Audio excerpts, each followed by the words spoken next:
Stroke করেছে এবং আপনার যখন সে কয়েকদিন পরেই প্যারালাইজড হয়ে যায় এই স্ট্রোক থেকেই, এবং আজ অবধি ওই অবস্থায় আছে। হ্যাঁ, ব্যক্তির বিষয়টা ব্যক্তি বিশেষের মধ্যে সীমাবদ্ধ থাকবে। আমরা ধানের শীষ, এটা জাতীয় নির্বাচন এবং আমাদের সবার ঐক্যবদ্ধ প্রচেষ্টা থাকবে কিভাবে ধানের শীষকে বিজয়ী করা যায়। এটাই হচ্ছে যে মূল লক্ষ্য।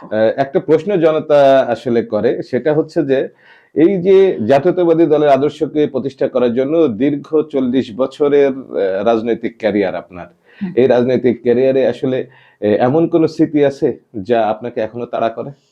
অনেক স্মৃতি। এখন মানে আমি যখন বিশ্ববিদ্যালয়ে পড়েছি, আমি একবার কেন্দ্রীয় থেকে মানে লাঠি দিয়ে মারটার খেলাম, কেন্দ্রীয় নেতারা ছিল। আর সবচেয়ে দুঃখজনক স্মৃতিটা কি শুনবেন? মানে এটা আমার মানে আমি কখনো কোনোদিন কাউকে বলি নাই, কোনো মানে ওপেন কোনো প্রোগ্রামে বলি না, আজকে আপনাদেরকে ফার্স্ট বলছি। আমার হাজবেন্ড, সে কোনো রাজনীতির সাথে সম্পৃক্ত না, খুব সহজ সরল, খুব সাধারণ মানুষ, হ্যাঁ, বিজনেস করে খুব। বাট মানে আমাদের গোপীবাগে 2023 সালে একটা প্রোগ্রাম হয়েছিল। ওই প্রোগ্রামে আমি যেদিন যাই সেদিন পুলিশ মানে সকালবেলা প্রায় 10-20 জন পুলিশ এসে আমার বাসায় একদম ভোরবেলা চলে এসেছে। এসে বলছে, আপা আপনি কি, মানে সন্ধ্যাবেলা এসেছে, প্রথমে সন্ধ্যাবেলা এসেছে, আসলে পরে আমাকে বলছে যে আপা আপনি কালকে প্রোগ্রামে যাবেন না। তো আমি বলছি না, আমি আমার প্রোগ্রামে যাব না, মানে আপনারা আমার ঠেকানোর কে? আমি কোন প্রোগ্রামে যাব না যাব আপনাদের আমি বলে যাব না, আপনি যান। তারপরে সামহাও আমার নিচ থেকে আমার ছেলেকে ডেকেছে যে বাবা এদিকে আসো তো, মানে পুলিশ খুব ভালো মতো তাকে ডেকেছে, ডেকে নিয়ে তাকে ভ্যানে করে তুলে নিয়ে থানায় নিয়ে গেছে। থানায় নিয়ে গেছে, তারপর আমি তাকে হচ্ছে ইয়ে করলাম যে ঠিক আছে হচ্ছে, আমি আবার থানায় গেলাম, শুনতে পারলাম বাই দা বাই ওর ফ্রেন্ডদের কাছে যে ওকে নাকি থানায় ধরে নিয়ে গেছে। আমি তখন থানায় গেলাম, গিয়ে আমি বলছি যে ওকে কেন নিয়ে এসছেন?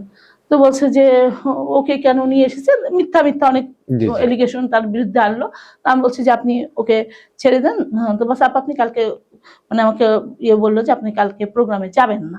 আমি বললাম যে ঠিক আছে আমি যাব না, আপনার আমার ছেলে বলছে আপনার ছেলে আপনার বাসায় চলে যাবে, আপনি কোনো চিন্তা করেন না, কিন্তু আপনি যদি প্রোগ্রামে যান তাহলে কিন্তু বিষয়টা অন্যদিকে যাবে। তো আমি বললাম যে আপনি ছেলে, আমি কথা দিচ্ছি যে আপনি হচ্ছে আপনার ছেলেকে জিম্মি করে আপনাকে মিটিং এ যেতে নিষেধ করছি।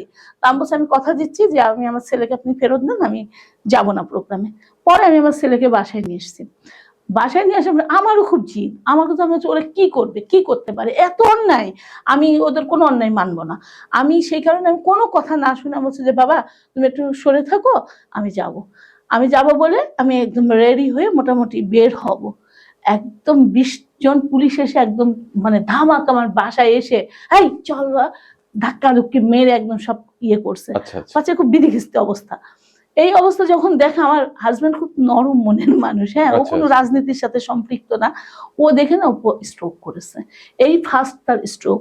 এবং ফার্স্ট স্ট্রোক ওই দিন তাকে তার মানে এতটা সে ভয় পাইছে এবং এতটা ইয়ে হয়েছে, স্ট্রোক করেছে এবং আপনার যখন সে কয়েকদিন পরেই প্যারালাইজড হয়ে যায়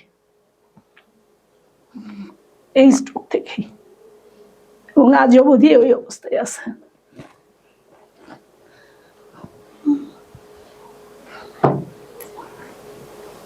রাজনৈতিক প্রতিহিংসার শিকার হয়ে আজকে আপনার জীবনের একটা বড় ক্ষত বয়ে বেড়াতে হচ্ছে। ও ভয় পেয়েছিল তারপর থেকে। যাই হোক, সামান্য বিষয়।